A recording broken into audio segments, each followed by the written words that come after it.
Subscribe करें और bell दबाएं ताकि कोई खबर रह न जाए।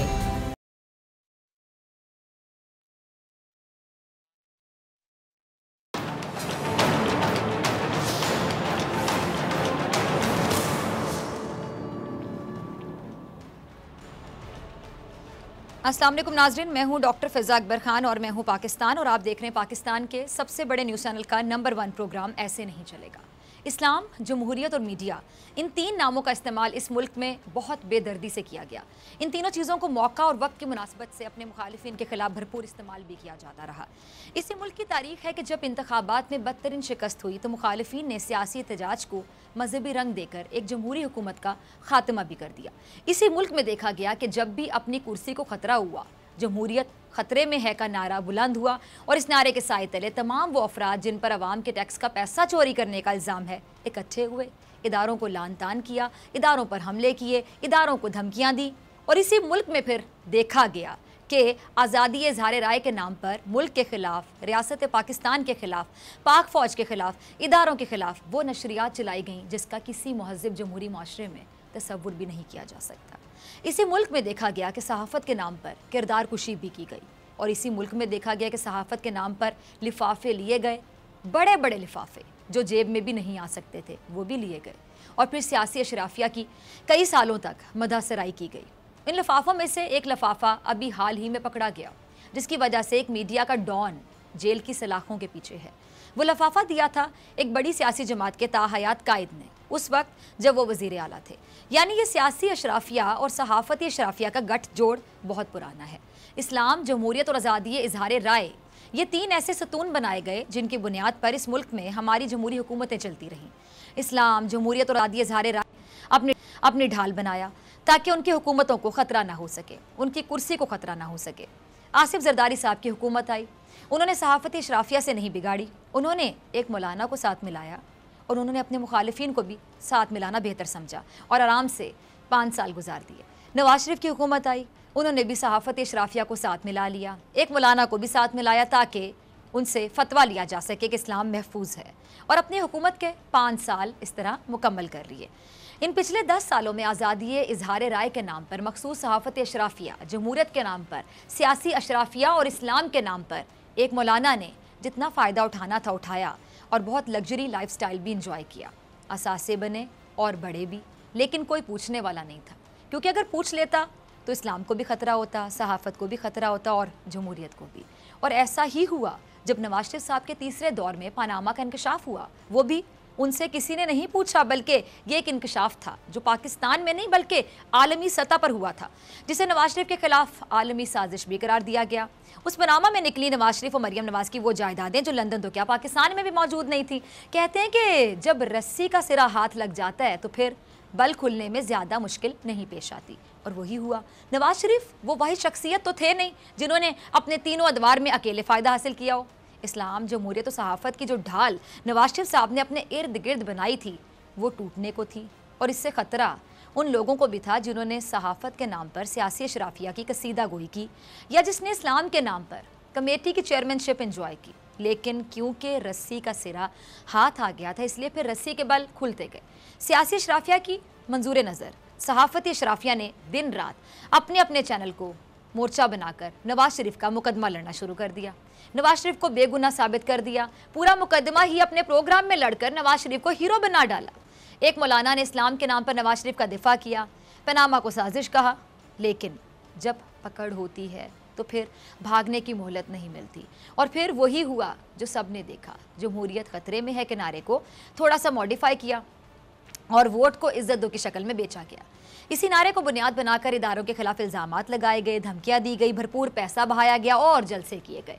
कहीं बिरयानी तो कहीं कीमे के नान बांटे गए। लेकिन अवाम समझ गए थे, अवाम बहुत अच्छी तरह से समझ गए थे कि जितनी कोशिश, जितने जलसे, जितनी तकरीरें नवाज शरीफ ने अपने मुकदमे को सियासी रंग देने के लिए कर डाली, अगर उतनी ही कोशिशें और लगन से किसी एक दौर में भी अवाम के लिए काम किया होता तो हालात मुख्तलिफ होते। अवाम जमहूरियत ख़तरे में है सुन सुनकर थक चुके थे। उन्होंने चौथी बार के लिए नवाज शरीफ को इक़्तिदार पर नहीं देखना था।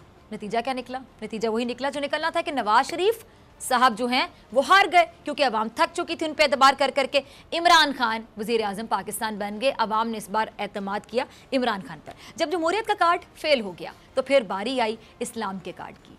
इंतखाबात में नवाज शरीफ की शिकस्त के बाद एक मौलाना मंजर-ए-आम पर आए जो पिछले 10 साल कौन से गार में सो रहे थे मालूम नहीं। उन्होंने इंतखाबात मुस्तरद कर दिए और फिर लोगों से कहा कि मुल्क पर यहूदी काबिज हो गए हैं, अकीदा ख़त्म नबूवत ख़तरे में है, नामूस रसालत का दिफा करना होगा। बैरूनी एजेंडे के तहत इस्लाम दुश्मनों को मुसल्लत कर दिया गया। और फिर लोगों ने एक मार्च देखा जिसका नाम एक नहीं था। वो मार्च जिसके अज़ाइम सियासी थे लेकिन उस मार्च को मुकम्मल तौर पर मजहबी रंग दे दिया गया। उस मार्च में लोगों को बाहर निकालने की कोशिश की गई इस्लाम के नाम पर, नामूस रसालत के नाम पर, लेकिन ये हर बार भी नाकाम रहा। अब बात ये नहीं थी कि लोगों को इमरान खान पर बहुत ज़्यादा एतमाद था, बात ये थी कि अवाम को अब उन चेहरों पर एतमाद नहीं रहा था जो बार बार मुंतखब होकर इक़्तिदार में आते थे, 4 साल तक अयाशी करते थे और 5वें साल अवाम के दरमियान जाकर अपने वादे दोहराते और फिर मज़ीद 5 साल के लिए मुंतखब होकर इक़्तिदार के तख्त पर लंबी नींद सो जाते। इसलिए मौलाना साहब का इस्लाम कार्ड भी फेल हो गया। तो अब एक आखिरी कार्ड का इस्तेमाल किया जा रहा है। वो पता है कौन सा कार्ड है? वो है आज़ादी इजहार राय कार्ड। अब सहाफ़ती शराफिया मैदान में आ चुकी है और मुल्क में ये तासुर देने की कोशिश की जा रही है कि मीडिया पर पाबंदी लगाई जा रही है, सख्त कवानीन लाए जा रहे हैं, आज़ादी इजहार राय पर कदगन लग चुकी है, जबकि ऐसा कुछ भी नहीं है। आज मीडिया जितना आज़ाद है, आज सहाफ़ियों की रसाई अपने वज़ीर आज़म तक जितनी आसान है, आज हम अपने मुल्क के सरबराह पर जितना खुलकर तनकीद कर सकते हैं, ऐसा पहले किसी जमहूरी दौर में नहीं हुआ। इमरान खान वो वाहिद वज़ीर आज़म पाकिस्तान हैं जो कि सहाफ़ियों से मुलाकात जब करते हैं तो सहाफ़ी उनसे सख्त तरीन सवाल पूछते हैं और वो उसको सुनते हैं, उन तमाम सवालों को सुनते हैं, उनके जवाबात भी देते हैं, उनको मुतमईन करने की कोशिश करते हैं। तो पाकिस्तान ने एक बार फिर मुल्क के सीनियर सहाफ़ियों से मुलाकात की थी, जिसके बाद एक बार फिर सहाफ़ती शराफिया की जानिब से ये तासुर दिया गया कि सहाफ़त कैद हो चुकी है। पहले कल की मुलाकात की कुछ झलकियाँ आपको दिखाती हूँ, उसके बाद मज़ीद बात करती हूँ। ऐसा लगता है कुर्सी का कसूर है सर, आपके पास ग्राउंड रियलिटीज बहुत ज्यादा होती थी। हमें अच्छी तरह याद है, हम नईम भाई से बात करते थे कि खान साहब को नीचे ग्राउंड के आदमी तक का पता होता है। आप पता कराएं, पाकिस्तान के तमाम शहरों के अंदर अमलन दिहाड़ीदार तबका आज फारग होकर बैठ गया है। ये लॉकडाउन नहीं है सर, ये कर्फ्यू है।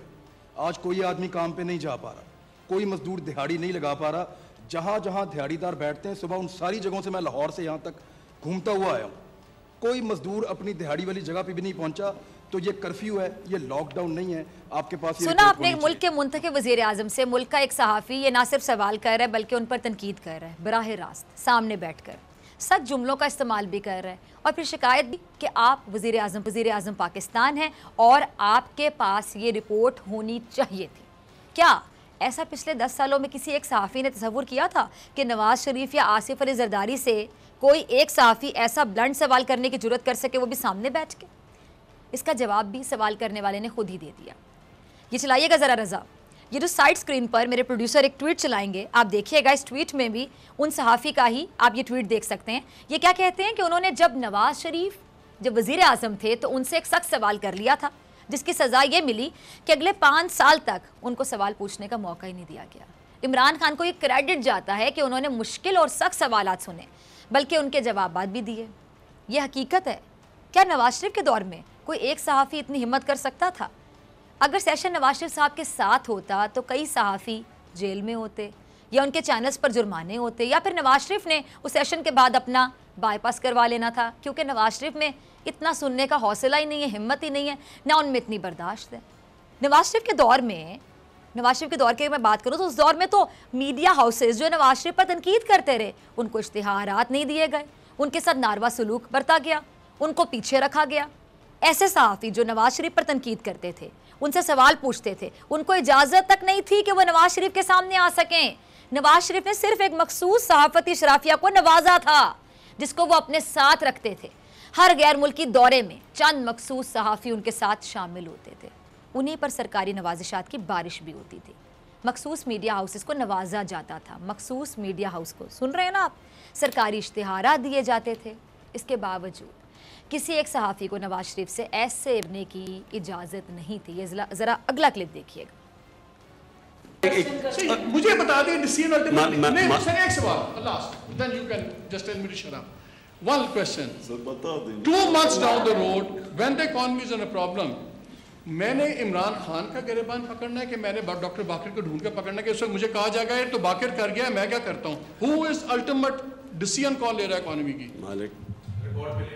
मालिक जो भी फैसला है जिम्मेदार मैं हूँ, और मैं जिम्मेदार ऐसे हूँ कि ये कोई फैसला मेरे पूछे बगैर नहीं होता, डिबेट किए बगैर नहीं होता।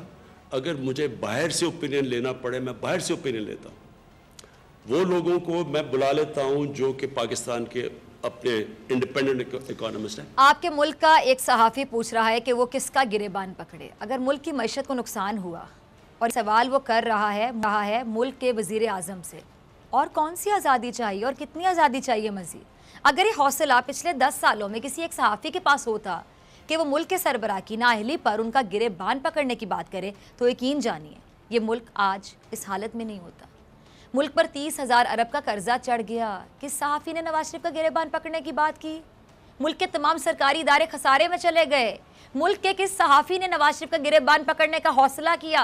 मुल्क की हर सड़क, हर इमारत गिरवी रखवा दी गई। मुल्क का वो कौन सा सहाफ़ी था जिसके अंदर इतनी ताकत थी कि वो अपने मुल्क के वज़ीर आज़म को इस तरह ललकार सके, उससे सवाल कर सके, गिरेबान पकड़ सके, गिरेबान पकड़ने का सवाल कर सके? नवाज शरीफ ने अपने दौरे हुकूमत में कितने सहाफ़ियों को इस तरह इंटरव्यू दिए, कितनी बार दिए? नवाज शरीफ साहब ने इस तरह सख्त सवालत का क्या सामना किया? कितनी बार नवाज शरीफ साहब ने इन सहाफ़ियों को बुलाया जो नवाज शरीफ पर तनकीद करते रहे?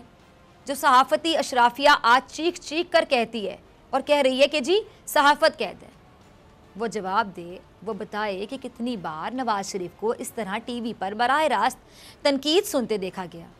इस वक्त मीडिया आज़ाद था जब मुल्क का कोई एक सहाफ़ी अपने वज़ीर आज़म से बराह रास्त बात करने के लिए सिर्फ सोच ही सकता था। यकीनन फिर आज़ाद ही होगा मीडिया। या जिस सहाफ़ी को अगर इजाज़त थी वो नवाज शरीफ का ही ख़ास होता था और उसका लबो लहजा बहुत ही मौदबाना होता था। लेकिन उस वक्त शायद सही कहते हैं आप लोग, मीडिया आज़ाद ही होगा, तभी तो आप लोग खामोश थे सहाफ़ी हो के भी। किसी सहाफ़ी ने सवाल नहीं पूछा उस वक्त चंद मखसूस सहाफ़ियों की नज़र में मीडिया भरपूर आज़ाद था। लेकिन आज जब आपके मुल्क का वज़ीर आज़म आपके सामने खुद को जवाबदेह समझता है, एटलीस्ट समझता है कि वो जवाबदेह है, आपके तमाम तर सवालात सुनता है, सवालात के साथ तंज और तनकीद भी बर्दाश्त करता है, तो मीडिया कैसे कैद हो गया? ये कैसा मयार है? मीडिया कैद नहीं है अल्लाह के बंदो। आज चंद लोगों को रोज़गार खतरे में दिखाई दे रहा है। वो लोग जिन्होंने सहाफ़त के नाम पर बेतहाशा कमाया, बहुत नवाजिशात हासिल की, बहुत मर्रात समेटी, आज वो लोग ये रोना रोते दिखाई दे रहे हैं। वरना तो जितना आज आपका वज़ीर आज़म अपनी कौम को जवाब दे है, पहले कभी ना देखा गया, और मेरे ख्याल से ना आप लोग दिखा सकते हैं। है कोई क्लिप तो चलाइएगा कभी नवाज शरीफ ने कभी इस तरह फेस किया हो। इस तरह अगला क्लिप चलाइएगा क्लासरा साहब का। 15 जनवरी से आपको पता था, 2 महीने हो गए हैं, हमें इस 2 महीने पे कहीं पे कोई हुकूमत की कोई तैयारी नज़र नहीं आई, कोई एमरजेंसी स्टेप्स नज़र नहीं आए, कहीं पे कोई हलचल नज़र नहीं आई, और हम इंतज़ार करते रहे जब तक पूरी दुनिया जो है खुदा न खासा वो लॉकडाउन पे जाएगी, वो कर्फ्यू पे जाएगी, वो सप्लाईज़ पे जाएगी, हम फिर ही करेंगे। तो वो जो 2 महीने थे, विद ड्यू अपॉलॉजी, हमें लगा कि शायद आप मीडिया पे नाराज़ थे, तो मीडिया को टाइट करने के लिए लाज लाए गए। इसके बाद मीर शकील रहमान साहब को हमने देखा कि वो भी आपके जहन में था कि हमें उनको गिरफ़्तार करना है। तो ये सारे बहुत सारे कंसर्न्स हैं लोगों की कि जब पूरा मुल्क उसमें क्राइसिस में है, मैं जवाब देता हूं। ये उसमें है, आपके एक मीडिया के साथ लड़ाई है। मीर शकील को गिरफ्तार करने से मीडिया खतरे में कैसे पड़ गया, ये मंतक यकीन जानिए मुझे आज तक समझ नहीं आई। कोई समझा सके तो प्लीज़ समझाने की कोशिश कीजिएगा मुझे भी। जब नवाज शरीफ के दौर में, अब ज़रा गौर से सुनिएगा आप जैसे सारे सहाफ़ी, जब नवाज शरीफ के दौर में बोल बंद कर दिया गया था, तब ये मंतक कहाँ थी? मंतक तो मंतक होती है ना, तब आपकी मंतक कहाँ थी? पूरा बोल मुकम्मल सील कर दिया गया था, याद है आप सबको? तब तो वाकई सहाफ़ियों का रोज़गार ख़त्म हो गया था। जिनका ख़त्म हुआ था ना, उनसे पूछें जाके, उन्हें आज तक याद होगा। तब ना नवाज शरीफ को ख्याल आया, ना मीर शकील को, ना मीर शकील के चैनल को, ना मीर शकील के चैनल में काम करने वाले नाम नेहाद सहाफ़ियों को। लेकिन आज जब मीर शकील गिरफ्तार है अपने ज़ाती मुकदमे में उसका चैनल खुला हुआ है, तब सिर्फ चंद अफराद ये तासुर देने की नाकाम कोशिश कर रहे हैं कि सहाफ़त खतरे में। ये सवाल बनता तो नहीं था, लेकिन इमरान खान साहब ने इसका भी जवाब दिया। देखिए सर, आप ये सारी जो चीज़ें नाम लेके आ रहे हैं लोगों के और मीडिया के ऊपर, मैं पहले एक मीडिया के ऊपर आपको बात कहता हूँ जिस तरह की मीडिया को पाकिस्तान में आज़ादी है, मैं चैलेंज करता हूँ आपको किसी मगरबी डेमोक्रेसी में मुझे बता दें। मैं मगरबी की डेमोक्रेसी को समझता हूँ, मैंने अपनी ज़िंदगी के 20 साल या गर्मियाँ वहाँ गुजारी हुई हैं। मुझे पता है कि आप अगर इस तरह की बातें, जिस तरह की यहाँ एलिगेशंस लगती हैं, आप मगरब में करें, जिस तरह के वहाँ लाइबल लॉज हैं, जो आपको फाइन्स होंगे, आपके अखबार बंद हो जाएंगे या आपकी जो चैनल्स हैं वो बंद हो जाएंगी। इसलिए मेरे से मीडिया की इस वक्त बात ना करें, बात करें कोरोना की। और मैं आपको ये बताऊं कि हम 15 जनवरी से हमारी टीम तैयार थी, हमने मुसलसल इसकी कैबिनेट के अंदर मीटिंग्स हो रही थी, सोच रहे थे क्या करें। और आज अगर आप ये देखना चाहते हैं तो ये देख लें कि पहला केस इटली के अंदर आया था 7 या 8 फरवरी को। आज इटली का हाल देख लें, पहला पाकिस्तान में 26 फरवरी को केस आया था। मीडिया जितना बेलगाम पाकिस्तान में था, उतना किसी मगरबी मुल्क में नहीं था। किसी जमहूरी मुल्क के मीडिया हाउस ने कभी भी अपनी फ़ौज, अपनी अदालतों, अपने इदारों पर इल्ज़ाम नहीं लगाए, लेकिन इस मुल्क में हुआ। किसी जमहूरी मुल्क ने आज़ादी इजहार के नाम पर अपनी फ़तह को शिकस्त में नहीं बताया, लेकिन इस मुल्क में ये भी हुआ, ये भी देखा गया। कुछ लोगों ने चैनल पर बैठकर कहा कि पाकिस्तान 1965 की जंग हारा था। कोई जीती हुई जंग जो है उसको भी हारा हुआ बताता है? अपने मुल्क की जीती हुई जंग को आप हार बता रहे हो। किसी जमहूरी मुल्क के मीडिया हाउस ने अपने मुल्क की असास पर हमला नहीं किया, लेकिन हमारे मुल्क में ये भी हुआ। अब इस पर भी अल्हम्दुलिल्लाह माशाल्लाह कह लें आप लोग कि हमारे मुल्क में ये हुआ। हमारे मुल्क में एक चैनल पर बैठकर कहा गया कि पाकिस्तान इस्लाम के नाम पर नहीं बनाया गया था। किसी जमहूरी मुल्क के मीडिया हाउस में आप देखें अपने मुल्क का इस तरह का इमेज कभी दिखाया गया हो? कभी भी नहीं, ऐसा हो ही नहीं सकता। लेकिन हमारे मुल्क में सहाफ़त के नाम पर पाकिस्तान के नक्शे से मकबूजा कश्मीर को ही निकाल दिया गया। किसी जमहूरी मुल्क के मीडिया हाउस ने किसी दहशतगर्द का ताल्लुक अपने मुल्क से नहीं जोड़ा होगा, लेकिन हमारे मुल्क में सहाफ़त के नाम पर अजमल कसाब का गांव तक दिखा दिया गया। किसी जमहूरी मुल्क में सहाफ़त के नाम पर किरदार कुशी नहीं की जाती, लेकिन हमारे मुल्क में सहाफ़त की आड़ में जितने ज़ाती हमले किए गए उनकी मिसाल नहीं मिलती। हमारे मुल्क में इस्लाम, जमहूरियत और सहाफ़त के नाम पर वो तमाशा लगाया गया जिसका खमियाजा इस कौम ने भुगता। जब कुर्सी ख़तरे में हो तो जमहूरियत को ख़तरे में डाल दो। जब मिनिस्टर इनक्लेव वापस मांगा जाए तो इस्लाम को ख़तरा लाहक हो जाए। जब आपसे सवाल पूछा जाए, जब पूछा जाए कि जायदादें कहाँ से बनी, कैसे बनी, जब सरकारी इश्तिहारात या नवाजिशात का सिलसिला रुक जाए, जब लिफाफे मिलना बंद हो जाएं, तो कह दो कि सहाफ़त को ख़तरा है। ये तमाशा ख़त्म होना होगा और ये आखिरी कार्ड है जो फेल होने वाला है। इमरान खान का मुकाबला यकीनन एक माफिया से जो जमहूरियत के नाम पर भी अवाम को लूटती रही, सहाफ़त के नाम पर भी इन लुटेरों को कुछ लोग तहफ़्फ़ुज़ देते रहे और इस्लाम के नाम पर कुछ लोग इनकी ढाल बने रहे। ये नकाब अब उतर रहा है, इसलिए मज़ीद ऐसा चल नहीं सकता। मिलते हैं ब्रेक के बाद।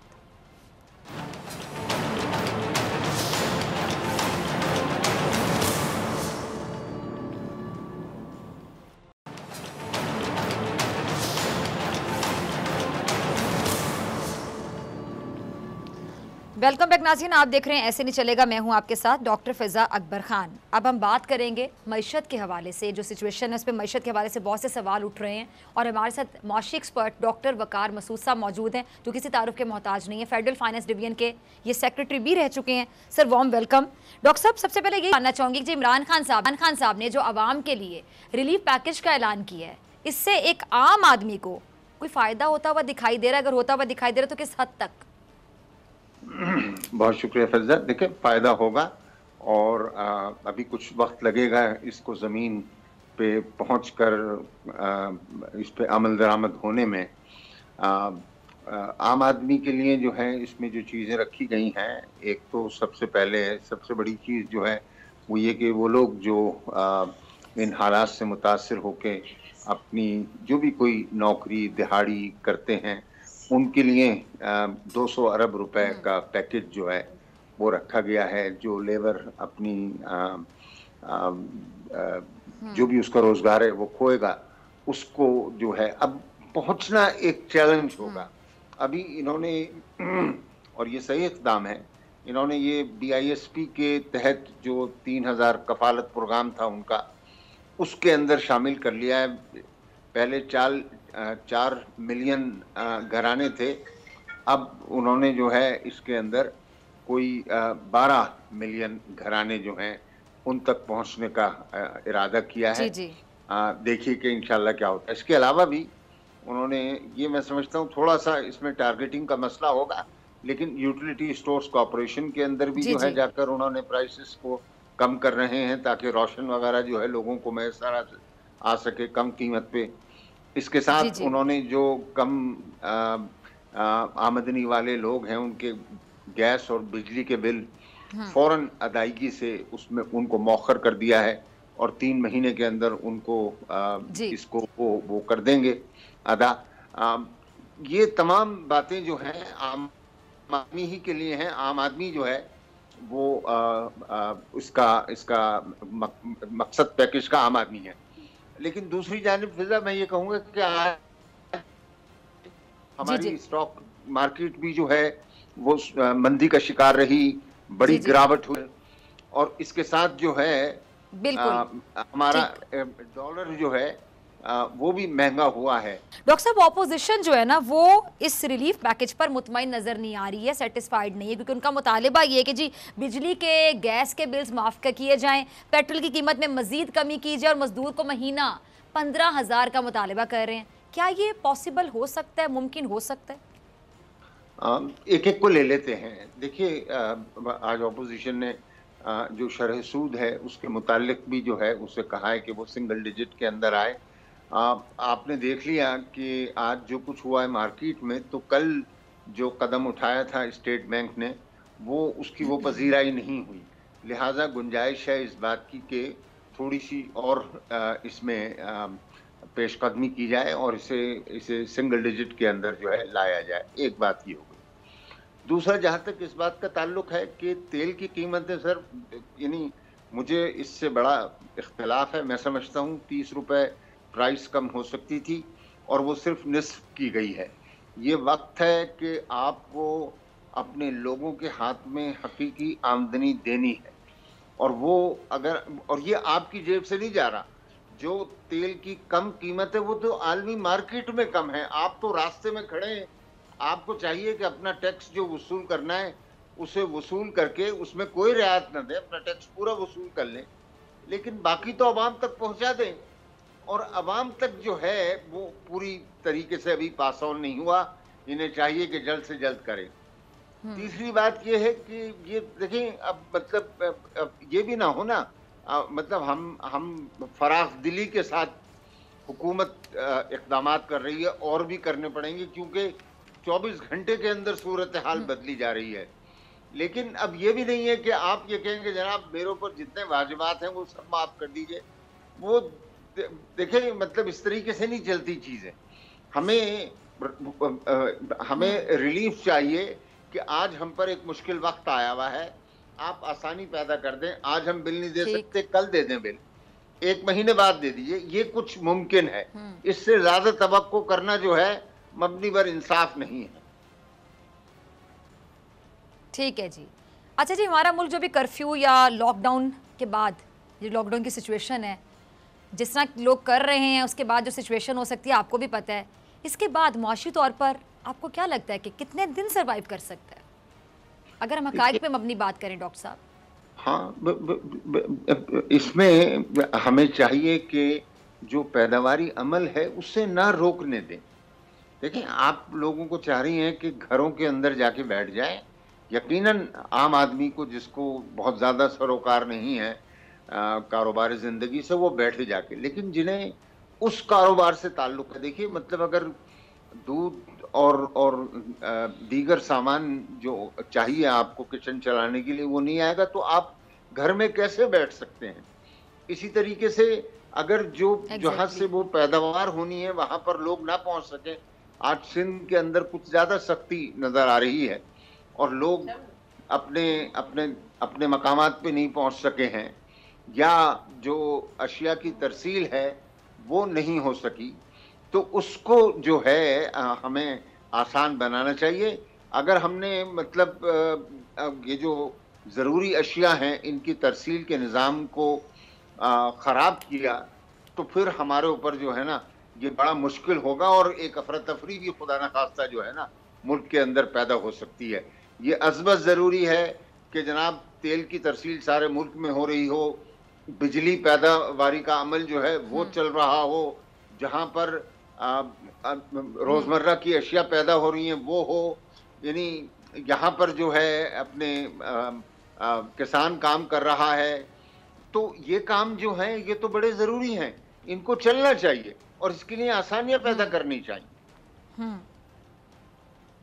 ठीक, अच्छा, आप आसानियाँ पैदा करने की बात करें डॉक्टर साहब, वेरी सॉरी टू से हम आवाम भी ऐसे हैं, यानी कौम की अगर मैं बात करूं कि हम तमाम चीज़ें एक्सपेक्ट करते हैं हुक्मरानों से जो हुकूमत कर रहे हैं, लेकिन ख़ुद हम तमाम लोग, अगर मैं कहूँ कि कोई भी दूध का धुला नहीं है, अगर होंगे भी तो 1% या फिर 2% लोग होंगे। आप अग्री करेंगे मेरी बात से? फॉर एग्जाम्पल अब मैं ऑफिस आ रही थी तो चले हमने तो ऑफिस आना है, हम मीडिया के लोग हैं या जो लोग हुकूमत को रिप्रेजेंट कर रहे हैं, अपोजिशन को, सियासतदान है जो हमारे प्रोग्राम्स में आते हैं, लोगों की आगाही के लिए हम लोग बैठे हुए हैं, डॉक्टर्स हो गए, हॉस्पिटल्स में काम करने वाले लोग हो गए, पैरामेडिक स्टाफ हो गया, लेकिन मैं देख रही थी अभी भी सड़कों पर बहुत लोग मौजूद थे। चले हम कह सकते हैं कि उनकी भी मजबूरी हो सकती है, कल की निस्बत मुझे आज थोड़े कम नजर आए, लेकिन मैंने देखा कि आज भी जो स्टोर्स हैं उनके बाहर रश था, गाड़ियों की तादाद, लंबी लाइन लगी हुई थी, मतलब वो अभी भी स्टॉक किए जा रहे हैं चीज़ें अपने घर में। इससे जो गरीब लोग हैं जो रोज़मर्रा की बुनियाद पे शॉपिंग करते हैं, किसी ने उनकी मदद कर दी तो लेने चले गए दाल, चावल, आटा, तो उनके लिए कितनी मुश्किलात खड़ी होती हैं, ज़रा बताइएगा। बहुत बहुत मुश्किलात खड़ी होती हैं और मैं देख रहा हूँ कि आहिस्ता आहिस्ता, देखिए आप अमेरिका में भी देख लें और बरतानिया में भी देख लें और इटली में भी देख लें, इन तमाम जगहों पर ये बतदरीज सख्ती लाई गई है। जितना जल्दी लोग इसमें अगर संजीदा हो जाएंगे और इनकी ज़रूरत को समझ लेंगे, वो फ़ौरन अपने घर में जाके बैठ जाएंगे। हमारे यहाँ बहुत सारे लोग हैं, क्या शायद वो टीवी नहीं देखते या और अखबारात का मुताला नहीं करते या उनके व्हाट्सएप जो हैं पता नहीं क्या लग़वियात में पड़े रहते होंगे, उनको ये मालूमात नहीं हो रही कि मुल्क किस दौर से गुजर रहा है और वो किस तरह से जाकर गैर ज़रूरी तौर पर घर से निकलें और मतलब जो है कुछ पिकनिक हो रही है या ऐसी सैर व तफरी हो रही है। ये बरतानिया में भी हुआ है। कल जो है बरतानिया में जो इक़दामात हुए उसमें दोहरी सख्ती लेकर आए। वज़ीर आज़म आया और उसने कौम से खिताब किया और कहा कि अब मैं किसी को बाहर नहीं देखूंगा। और अब इटली के अंदर उन्होंने कहा है अगर कोई गैर ज़रूरी बाहर आया और वो उसकी ज़रूरत जो है वो जायज़ नहीं है तो 5,000 यूरो का उन्होंने जुर्माना कर दिया। तो हमें भी बिलाखिर इस पे जाना पड़ेगा। मैं देख रहा हूँ इस्लामाबाद में बैठा हूँ कि हमारे यहाँ जो है आज सख्ती जो है वो बढ़ गई है और सड़कों पर पुलिस, रेंजर्स, फौज सब मौजूद है और वो लोगों को ऐलान करके कह रहे हैं कि आप दुकानें बंद करें, अपने घरों को जाएं और घरों से बाहर ना निकलें। तो मेरे ख्याल में आहिस्ता आहिस्ता देखें ये एक ऐसी चीज है। वैसे डॉक्टर साहब सॉरी टू से इन्हीं लोगों की सेहत के लिए इनको बार बार इमरान खान साहब भी कह रहे हैं, हम मीडिया वाले भी कह रहे हैं, आप जैसे लोग भी कह रहे हैं कि प्लीज अपने घरों में रहें, सिर्फ आपका फायदा है, आपकी फैमिली का फायदा है, लेकिन अभी इनको अपनी गुर्बत याद नहीं आएगी। कुछ लोगों की बात कर रही हूँ और जब इनको जुर्माना किया जाएगा फिर कुछ मीडिया के लोग ही खड़े होकर कह रहे होंगे, ये लोग कह रहे होंगे कि जी ये तो गरीब है, गरीब को जुर्माना कर दिया। इस बात की गहराई में जाइएगा। बहुत शुक्रिया आपका वक्त देने के लिए, आपके तज्जिए के लिए। मुझे ब्रेक पे जाना है, ब्रेक से आने के बाद हमारे साथ मौजूद होंगे सदीक जान।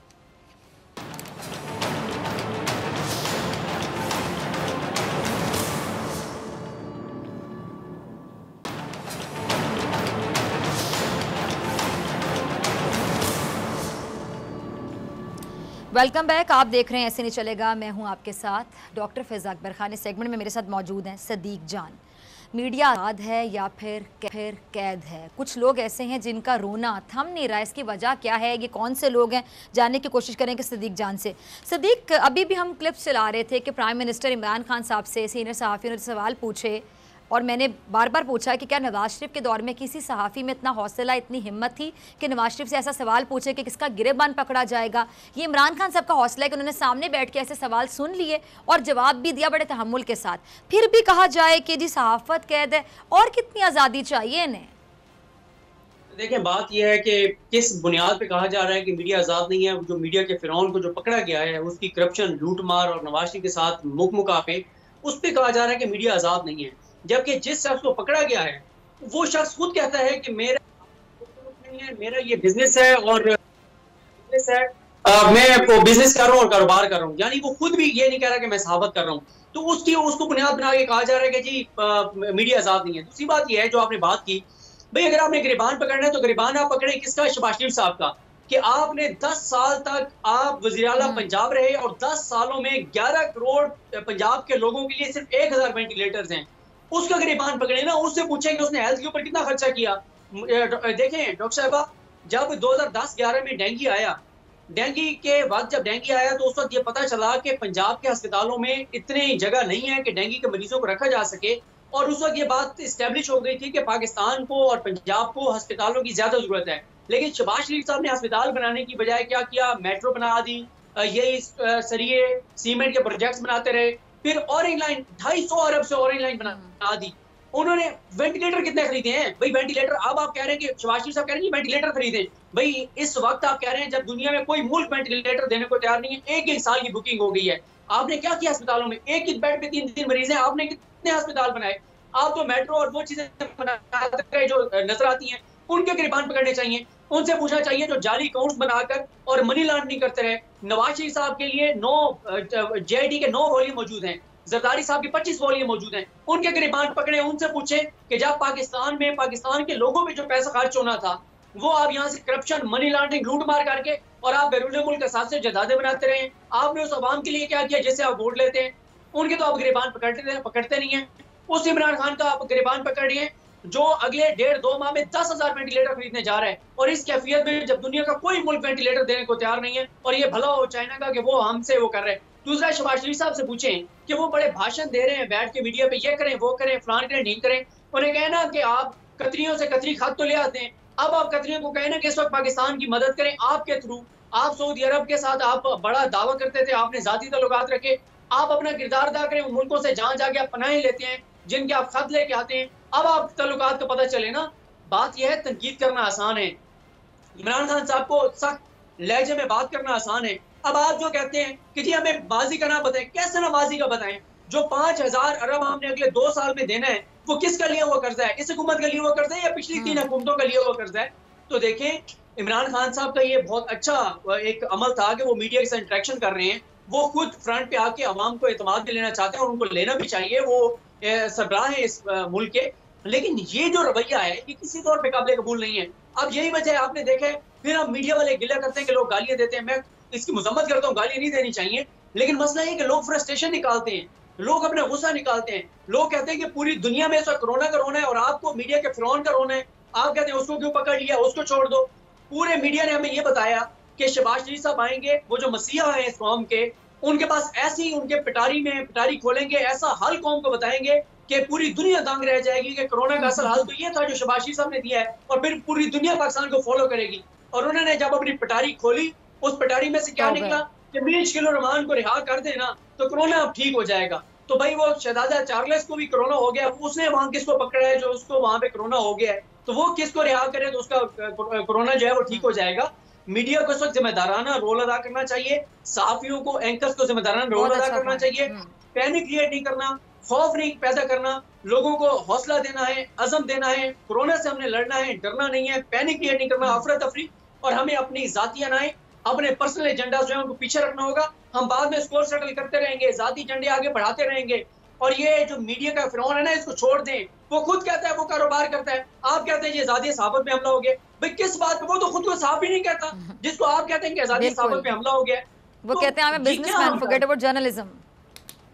बिल्कुल बिल्कुल। और वो जो बंदा है किसको अच्छा सिद्दीक, मुझे वैसे बड़ा अच्छा लगा जब इमरान खान साहब से पूछने की कोशिश की गई, मीर शकील को डिफेंड करने की कोशिश की गई है, जियो के हवाले से सवाल पूछा गया, तो मुझे ये बड़ा अच्छा लगा कि इमरान खान साहब ने कहा कि इस टाइम पे लोग जो हमें देख रहे हैं वो कोरोना के हवाले से बात सुनना चाह रहे हैं। इसके बारे में तफसीलन जवाब दे सकता हूँ आप लोगों को और दूंगा।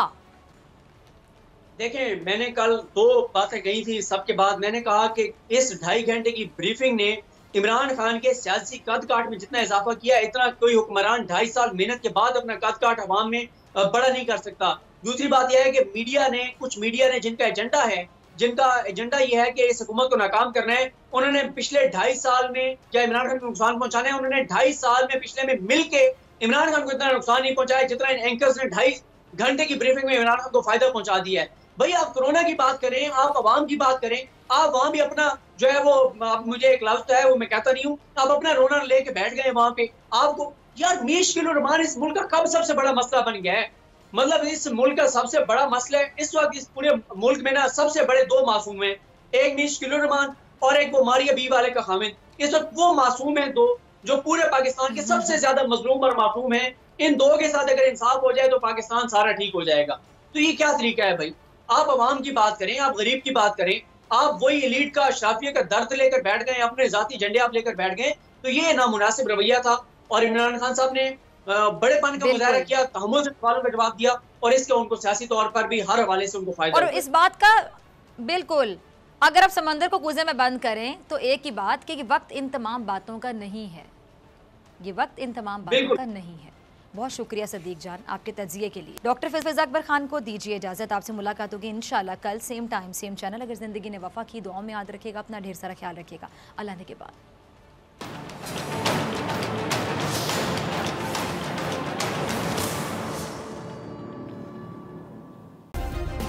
सब्सक्राइब करें और बेल दबाएं ताकि कोई खबर रह न जाए।